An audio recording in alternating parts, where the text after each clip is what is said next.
One of the things you did get to do in WWE, working in Manchester for Raw against the Viking Yeah. Raiders. How are you told about that? Like, how far ahead do you find out, and how do you feel doing that? Because I mean, obviously, you're there to like do it, serve a dual purpose. There, you're the relatively local guys. I know everybody here thinks that Europe is the size of a shopping mall, but it's not. But you're there for that reason, as well as to make the Viking Raiders look as good as possible in that situation.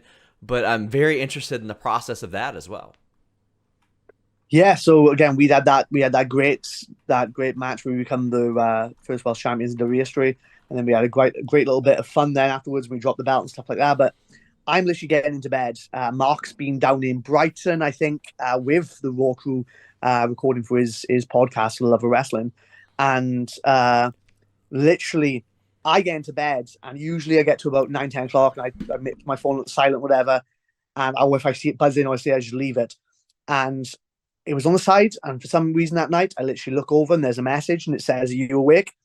And it's somebody from WWE, and I reply, "Yes, I am." So they ring me, and they go, "Oh, can you be in Manchester tomorrow?" Literally at like this is like 10 o'clock, 9 o'clock at night. They go, "Can you be in Manchester tomorrow for 11 o'clock in the morning?" And like, "Yeah, I can be. Why? What's up?" They're going, "Are you going to make your Raw debut?" And I was like, real calm, like, "Yeah, cool. Yeah, no problem, no problem, cool. I'll just go pack my stuff." Mark being told, "Yeah, yeah, no problem." Put the phone down.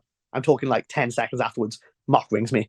You get the call? You get the call? I was like, "Yeah, I got the call, man." He was like, "Cool." I was like, "I'm packing my stuff right now." Mark was more frustrated that he had been with the Raw team for the last couple of days, had all his stuff. I just got so they'd gone up the country. Mark had gone on a train and gone all the way across the country, and then was being told he had to go back up the country. And he was more annoyed that if they had just told him 2 hours earlier, he could have literally just got on the coach with them and carried up. So then he was trying to figure out how he could get there for 11 o'clock in the morning. So then he almost had to like come up to here to meet me. And I had to go across and get him from a train station. And then we had to drive up together and stuff like that. But literally, we got told the night before that we were going to be on Monday Night Raw. Um, and we didn't even know what the match was. We kind of heard rumblings. It might have been against the Viking Raiders, two guys that we knew from the Indies as well, which was absolutely great. Always had a lot of time for them guys.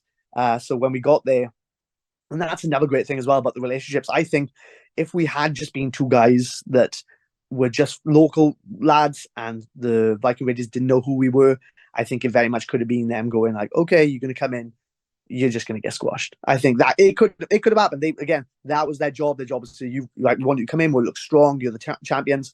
But I think because they knew us and because they're such giving guys, they gave us too much. If I'm totally honest, like I know there was some looks when they were backstage that there was a little bit like you guys maybe gave them a little bit too much, and I think they knew they did that as well.